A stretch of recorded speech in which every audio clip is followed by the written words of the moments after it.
à la question comment, là où la philosophie répondrait à la question du pourquoi, les questions d'ordre métaphysique. Du point de vue de la démarche scientifique, chers littéraires, c'est pour ne pas être égoïste, donner leur part du gâteau et de la fête aux élèves de S. Du point de vue de la démarche scientifique, 5 critères essentiels. L'objectivité, l'universalité, la neutralité morale, la rationalité et le caractère apodictique des résultats de la science. Caractère apodictique, ça veut dire que le fait que ce que la science dit et dans les sciences de la nature, elle est capable de le prouver. Du point de vue de leur finalité, philosophie et science n'ont pas les mêmes finalités. La science et ses applications techniques. Pourquoi j'ai dit la science et ses applications techniques? C'est pour vous éviter les contresens que vous commettez. Parce que sur les copies que vous rendez au bac, certains parlent des conséquences négatives de la science. C'est faux, il n'y a pas de conséquences négatives de la science. Vous devez dire plutôt, mes enfants, les conséquences négatives qui découlent des applications techniques de la science. Parce que la science, elle est d'abord théorique. Elle est un ensemble de recherches et de connaissances. Et en tant que telle, elle n'est ni positive ni négative. Elle n'est ni bonne ni mauvaise. Donc ce sont les applications techniques de la science qui peuvent être négatives, bonnes ou mauvaises, mais non pas la science elle-même, qui est d'abord et avant tout une connaissance pure des intéressés. Maintenant, donc la science, couplée à ses applications techniques, j'ai dit, elle a quelle finalité? Elle a une finalité d'ordre matériel. Parce que dans l'aventure de la science, oui, l'homme cherche à connaître le monde, mais s'appuyer sur cette connaissance dont il dispose pour se donner les moyens de transformer le monde et d'arracher à cette nature-là les moyens de satisfaire ses besoins vitaux. Donc la finalité de la science est une finalité technicienne. La finalité de la science et de ses applications techniques est une finalité d'ordre matériel. La finalité de la philosophie serait-elle d'ordre matériel? Chacun d'entre vous sait très bien que non. Parce que vous vous souvenez du docteur Socrate, n'est-ce pas? Se proclamant, contrairement à sa mère, non pas médecin des corps. Se proclamant, contrairement à sa mère, non pas médecin des corps, mais médecin des âmes et des esprits. Qu'est-ce que Socrate était en train de dire? Il était en train de montrer que la philosophie n'a pas une finalité d'ordre matériel. Elle ne guérit pas mon corps quand il est malade. Elle ne construit ni des écoles, ni des usines, ni des ponts. Et donc sa finalité n'est pas matérielle, mais sa finalité est une finalité morale, c'est une finalité intellectuelle, c'est une finalité d'ordre spirituel. Et ça règle en même temps, mes amis, la question de l'utilité de la philosophie devant les sciences et techniques. Ce que nous venons de dire montre que c'est une fausse question. Pourquoi? Parce que philosophie et sciences ne peuvent ni rivaliser, ni compétir, parce que nous venons de dire qu'elles n'ont pas les mêmes objets d'étude. Nous venons de dire qu'elles ne répondent pas aux mêmes questions, et nous venons de dire qu'elles ne permettent pas à l'homme de satisfaire le même type de besoin. Le besoin satisfait dans les technosciences est d'ordre matériel. Celui qui est satisfait dans la philosophie, il est d'ordre moral, il est d'ordre intellectuel, il est d'ordre spirituel. Et c'est Socrate qui vous rappelle, vous tenez beaucoup de diakhle ko diakhle, bag bi di jege, mak sama ndey fuñ jëm suma amul bag, yalla daf ma fatem det, waye lu mako def bom def ma ci ndol bu metti gi. Socrate dit, vous tapez à la porte du médecin d'à côté, vous serez plus malade. Il va vous injecter des piqûres et des parastamol, alors que votre médecin, c'est moi, encore une fois, non pas médecin des corps, mais médecin des âmes et des esprits. Vous vous rappelez Edmond Husserl, face à la détresse de notre vie, la science n'a rien à nous dire. Et lorsque Edmond Husserl vous disait, face à la détresse de notre vie, la science n'a rien à nous dire. Qu'est-ce que la détresse de notre vie? Lorsque on est dans l'angoisse, dans la peur, dans le désespoir, dans la maladie, dans la souffrance, dans l'idée de la mort, lorsqu'on est dans ces situations-là, il dit très clairement, la science n'a absolument rien à nous dire. Il y a quelque chose à nous dire, ou bien la philosophie, ou bien la religion, mais pas du tout la science. C'est pourquoi il dit, je cite une dernière fois, face à la détresse de notre vie, la science n'a absolument rien à nous dire. Et donc, reprocher à la philosophie d'être inutile, je dis souvent, c'est reprocher aux zèbres d'avoir des zébrures, parce que le philosophe est le premier à dire, mais je ne sers à rien de matériel.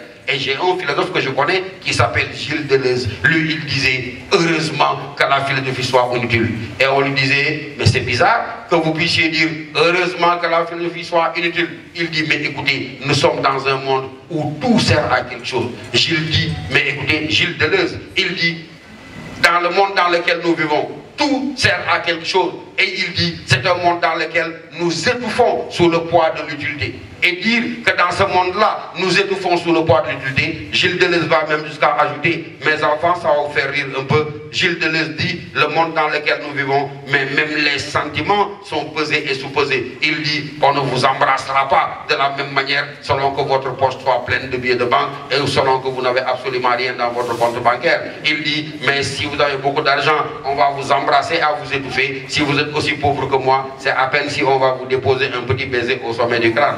Et donc il dit, dans un monde où tout sert à quelque chose, le mérite de la philosophie est de ne servir à rien.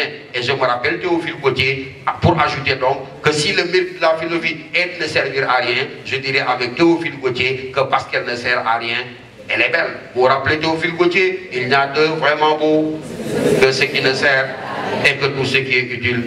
La philosophie, elle est tellement belle qu'on est obligé, quand on en parle, de nous arrêter un peu, parce qu'encore une fois, lorsque dans cette première partie-là, nous avons cherché à dire ce qu'est la philosophie, en la comparant à ce qu'elle n'est pas, dans la deuxième partie, quelle est la question à laquelle nous répondrons dans nature, culture, travail, individu, société, conscience, inconscient, jusqu'à liberté, la même question, non plus la question qu'est-ce que la philosophie, mais la question qu'est-ce que l'homme. Mais moi-même, je ne sais pas ce qu'est l'homme, parce qu'encore une fois, je suis partagé entre vouloir continuer, m'arrêter, vouloir boire, ne pas vouloir boire. Et c'est pourquoi l'homme est un être si complexe, si indéfinissable, si difficile à cerner, que pourtant je vais devoir m'arrêter. En n'oubliant pas la belle leçon du penseur français, disant qu'il n'y a rien de plus bavard qu'une lèvre au repos.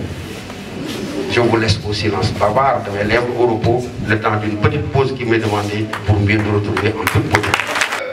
Après votre bac, la plupart d'entre vous vont se retrouver au bureau de Madame Nia pour décrocher ces bourses-là. Je félicite aussi et remercie et encourage aussi le président de l'amicale des étudiants de Rufisque, Babacar Ning, qui est ici présent. Lorsque la mairie a voulu prendre un bâtiment, à la suite de plusieurs concertations qu'il a lui-même menées avec Gorgui, colonel, nous avons pris ce bâtiment qu'on a loué à 3 500 000 par mois, si je ne me trompe pas. Tous les mois, la mairie de la ville paie 3 500 000 pour loger ses étudiants. 2 500 000, 2 500 000. Mais ils se sont comportés comme de véritables autorités. Ils gèrent ce qu'ils veulent vraiment à merveille. Il y a l'ordre, il y a l'autorité et il y a la rigueur dans la gestion de cet immeuble. Et je vous en félicite. L'autre chose, professeur, je ne peux pas terminer sans parler de vous aussi. Bon, pour moi, ça va. Non, professeur. Parler de la mairie, ça y est. De la mairie, hein? Pas de problème. Parce que ça fait des années que je vous vois œuvrer. Merci. Dans l'éducation des jeunes. Absolument. Des années. J'étais encore très jeune, je vous voyais à la télé avec Khalifa Diakhaté. Absolument. Et vous faisiez des émissions vraiment extraordinaires. Merci beaucoup. Merci. Et vous avez donc participé grandement à la formation des jeunes, notamment en philosophie, donc je vais dire dans le domaine de l'assainissement de l'esprit. Absolument. Et qui connaît la grandeur de votre travail, c'est qu'il n'est jamais facile de conduire les masses pour sortir des ténèbres. Ce n'est jamais facile. Et pour se rendre compte aussi de l'immensité du travail que vous abattez, il faut tout simplement comprendre que c'est de la même manière qu'il vous faut assainir votre environnement pour bien vivre, qu'il faut aussi assainir l'esprit pour bien se comporter, donc pour être heureux.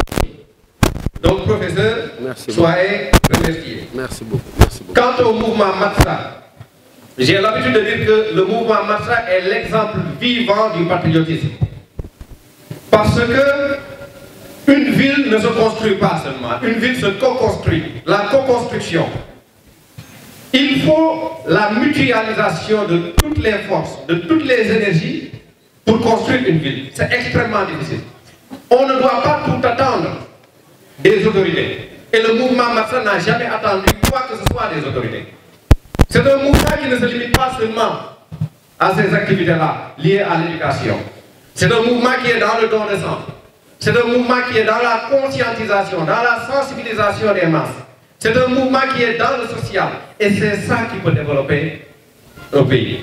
Et c'est pour cette raison que, vu que la mairie a un fonds dédié aux actions communautaires, dans un programme intitulé PASSI, Programme d'appui et de suivi des initiatives communautaires, le maire s'est dit très ouvert de discuter avec les responsables de Matsa pour envisager la possibilité d'un protocole qui permettrait de prendre en charge ensemble un certain nombre de maux dont souffrent les Rufisquois.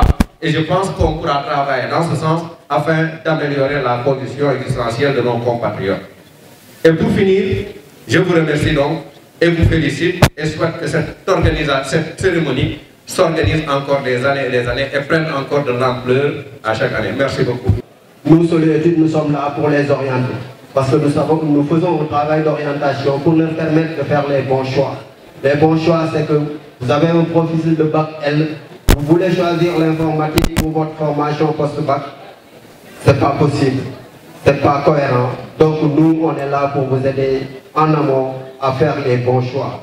Aujourd'hui, c'est ma deuxième fois que je viens ici, parce que l'année dernière, on était là pour vous accompagner à pouvoir réaliser vos rêves, d'aller continuer vos études en France. Il y en a plein d'entre vous à qui on a fait la prescription, on a fait la demande de visa et aujourd'hui ils sont là-bas à continuer leurs études et nous allons continuer sur cette lancée parce que nous sommes tous des Rufisquois. Le lycée moderne c'est notre lycée et nous allons continuer à les accompagner. Comme je l'ai dit tantôt, Soluétudes fait la procédure pédagogique pour les étudiants. Mais souvent, après la procédure pédagogique, beaucoup d'entre vous peinez à avoir un visa. Pourquoi? Parce que vous n'avez pas la garantie nécessaire. Aujourd'hui, nous avons créé une agence qui s'appelle EduPass, que je représente ici au Sénégal, qui accompagne les jeunes pour la procédure consulaire, c'est-à-dire pour les garanties financières et les logements en France. Aujourd'hui, ça facilite énormément la vie aux étudiants. Donc nous sommes là, prêts à vous accompagner pour toutes ces démarches-là. Et j'en appelle à la mairie de Rufisque pour aussi qu'on ait une collaboration par rapport à ce qu'ils rêvent de faire pour les étudiants, qu'on puisse entre nous leur faciliter l'accès à ces documents consulaires et permettre aux étudiants d'aller réaliser leurs rêves. Je vous remercie pour vraiment cette initiative. Le mouvement Matsa, c'est un mouvement que nous allons continuer à accompagner tant par Soluétudes, mais aussi par EduPass. Et je m'en ouvrirai à Gore pour qu'on puisse continuer cette collaboration. Et vive Matsa, vive aux étudiants, vive aux élèves et vivement le bac pour vous tous avec la mention honorable. Merci. Domaine numéro 2 qui est celui de la réflexion philosophique. Et donc comme nous l'avons dit avant de marquer la pause, il s'agira cette fois-ci d'une autre question différente de qu'est-ce que la philosophie, mais une question qui est relative à l'homme, oui, merci, la question anthropologique donc, qu'est-ce que l'homme? Vous me l'avez entendu déjà dire et on vous l'a répété à satiété, toutes les leçons du domaine numéro 2, la vie sociale, de nature et culture à liberté, mais prennent en charge la question qu'est-ce que l'homme? Maintenant, ensemble, puisque nous sommes à 2 ou 3 semaines du bac, je crois que vous êtes suffisamment prêts et outillés pour qu'ensemble, nous passions en revue les différentes réponses que vous avez consignées au fur et à mesure des leçons à la question qu'est-ce que l'homme? C'est le premier adjoint au maire de la ville de Rufisque. Donc, bienvenue au premier adjoint au maire de la ville de Rufisque. Même si carton rouge, quoi. Hein. Quand on accueille, on doit être le premier pour pouvoir accueillir. Dans des obligations scolaires, quoi. Dans des obligations scolaires, comme disent tous les politiciens de ce pays-là. Lui, c'est un politique, l'autre, c'est un politicien. Celui qu'ils appellent le politique, c'est celui chez qui la politique est inséparable de la morale. Mais j'ai dit à l'exception notoire de Madame Niang, qui est non pas une politicienne, mais qui est une politique, qui allie donc vertu politique et morale. Donc lui, je passe mon temps de façon à me chamailler avec tous les politiciens du pays, parce qu'il finance une activité, je viens, je commence, au milieu, ils débarquent et ils veulent que je m'arrête, que je dis je ne m'arrête pas. Si je m'arrête, je rentre chez moi, je ne suis pas venu pour te faire applaudir. Mais je les ai dans le cœur et je veux tous des 16, des 17, des 18, voilà. Merci d'être venu, monsieur le premier adjoint au maire, habillé comme un maire, un futur maire et un politicien. Comme un philosophe. Comme voilà. un philosophe. Non, un philosophe s'habille n'importe comment. Un philosophe, il s'habille n'importe comment comme moi. J'aime habiller n'importe comment. Mais ça, c'est la classe. Levez-vous un peu pour qu'ils apprécient. Hein? Jusqu'à la montre. Hein? Merci beaucoup. Il est tout beau. Voilà donc, mes amis, on y va ensemble. N'oubliez pas qu'on doit travailler. Et le soleil commence quand même à décliner. Donc, dans le domaine numéro 2, au niveau de nature et culture, qui est la leçon inaugurale, à la question qu'est-ce que l'homme, vous avez déjà apporté une réponse précise. Et donc, j'aimerais ensemble qu'il y ait beaucoup d'interactivité et que ce soit vous qui répondiez à mes questions. Je reprends. À la fin de chaque leçon, à la question initiale qu'est-ce que l'homme, vous avez donné une réponse. Déjà dans nature et culture, j'ai dit, qui est la leçon inaugurale d'entrée du domaine numéro 2, la vie sociale. Au terme du parcours, à la question qu'est-ce que l'homme, vous avez répondu en disant quoi?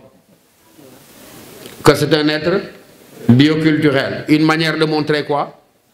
Que l'homme, il est au point de rencontre, d'influences multiples, mais souvent contradictoires. Et donc, vous en retenez que l'homme, il est à la croisée des chemins entre l'inné et l'acquis. Je pourrais dire entre le biologique et le social. Je pourrais dire entre l'hérédité, l'héritage, entre le naturel et le culturel. Une manière simple de dire qu'au fond, l'homme est une combinaison, une synthèse complexe d'éléments naturels, d'éléments culturels, au point qu'il est rigoureusement impossible de distinguer chez l'homme ce qui relèverait du purement naturel de ce qui relèverait du purement culturel. Ce que vous devez simplement éviter, c'est ce que vous faites souvent. De comprendre que quand il s'agit de bioculturalité, il y aurait déjà une nature sur laquelle viendrait se déposer une couche appelée culture, c'est faux.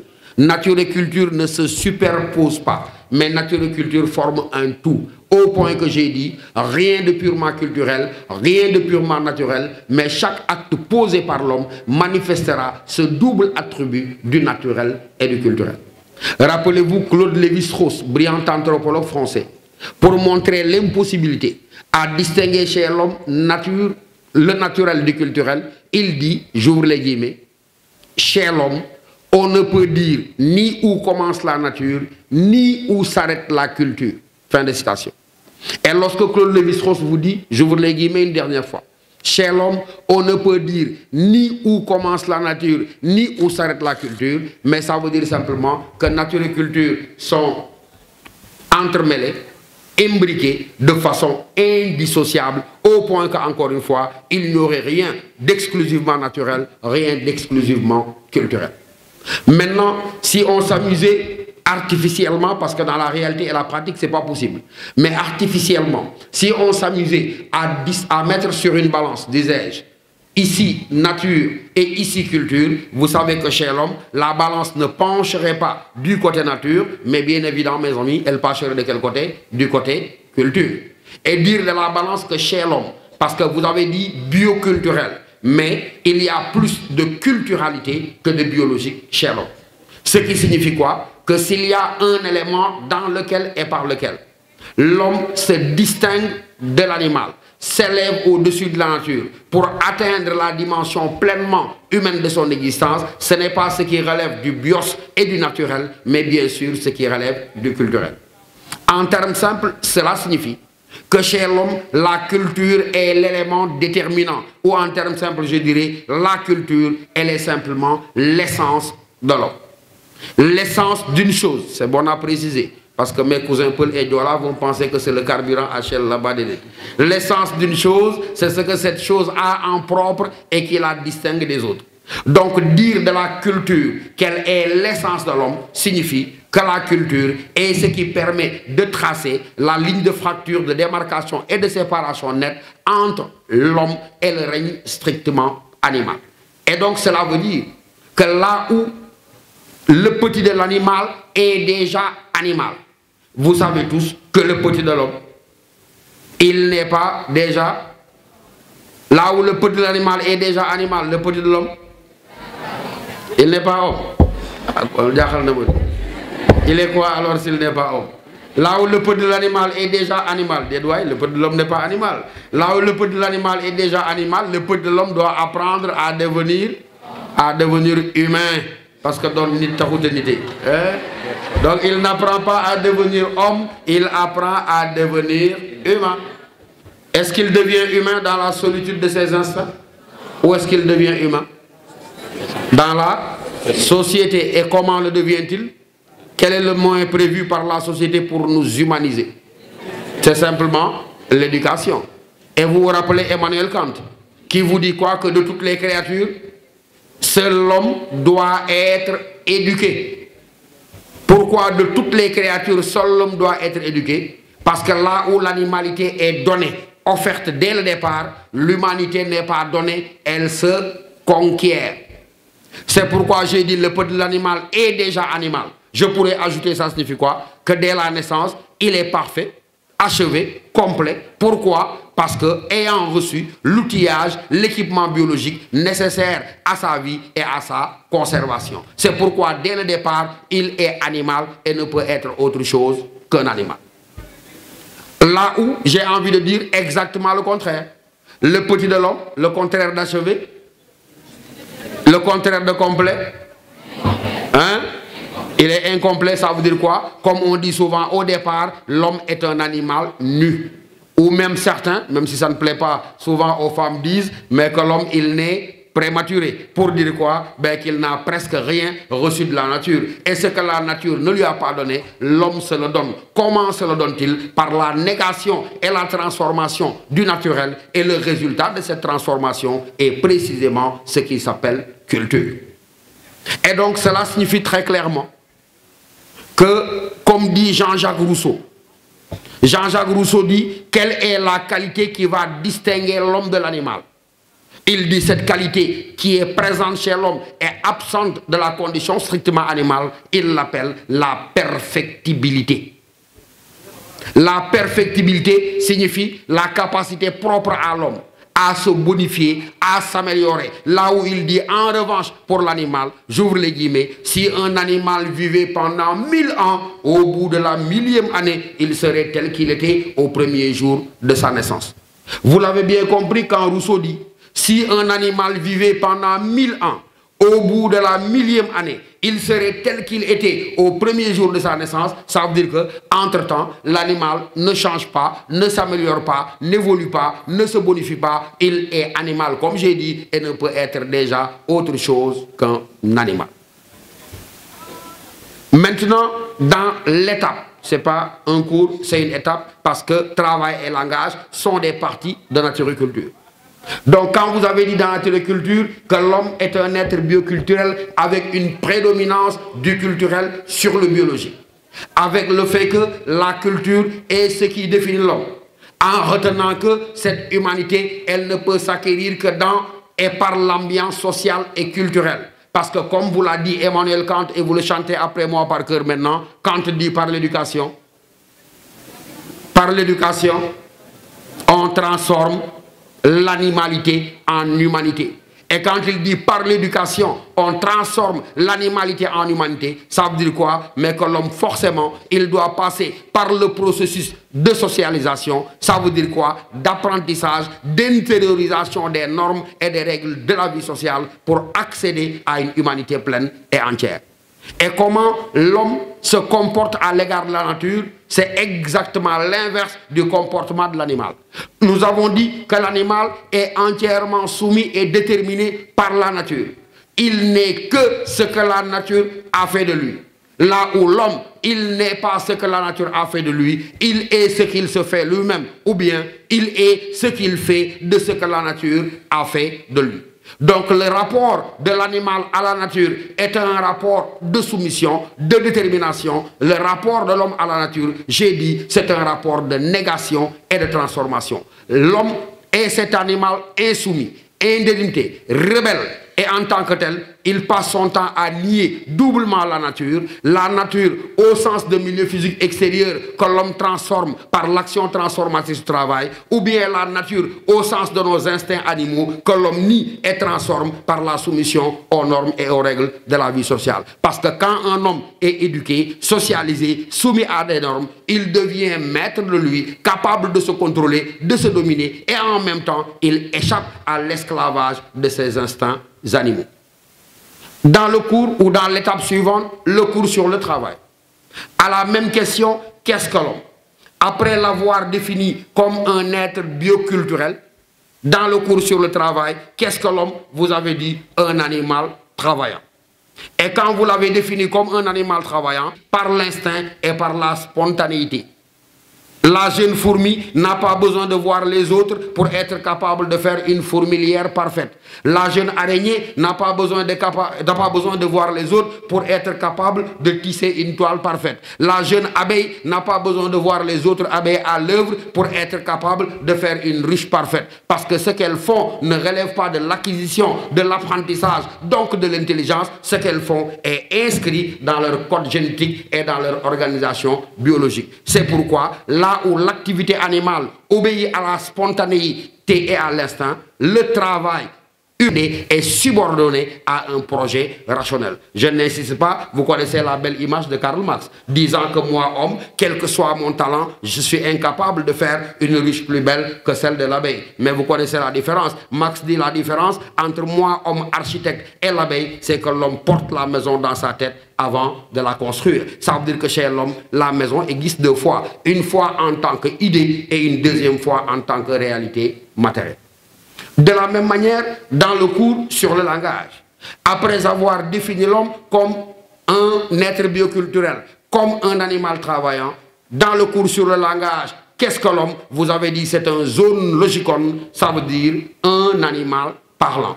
Et de la même manière que vous avez fait la différence entre le travail humain et l'activité animale, ici, vous avez fait la différence entre le langage humain et la communication animale. L'homme parle, les animaux communiquent. Pourquoi les animaux ne parleraient pas? Parce que le langage n'est pas simplement une production de son, mais il est surtout une production de sens, ce qui veut dire qu'il suppose la pensée et en tant que tel ne peut être que le fait de l'homme et de l'homme seul. Discours de la méthode, 5e partie, Descartes donne l'exemple du perroquet. S'il est accroché à la porte d'entrée, quand j'ai l'habitude en entrant dans la maison de siffler d'une certaine manière, il est capable, le perroquet, de répéter les mêmes sons. Mais demandez-lui de produire de nouveaux sons, il en est incapable. Pourtant, il a l'organe phonatoire. Qu'est-ce qui lui manque? La pensée par laquelle il pourrait arranger et combiner les sons en vue de produire du sens. Après avoir donc défini l'homme comme un être bioculturel, comme un animal parlant, comme un animal travaillant, dans le cours suivant, normes, individu, société, à la même question, qu'est-ce que l'homme? Vous avez donné une 4e réponse. Avec Aristote, consistant à définir l'homme comme un zone politikon, ça veut dire comme un animal politique. Et quand vous avez défini l'homme comme un animal politique, c'est pour dire que l'homme est par essence un être social. Une manière de montrer que l'homme ne peut s'affirmer, ne peut s'humaniser, développer ses potentialités,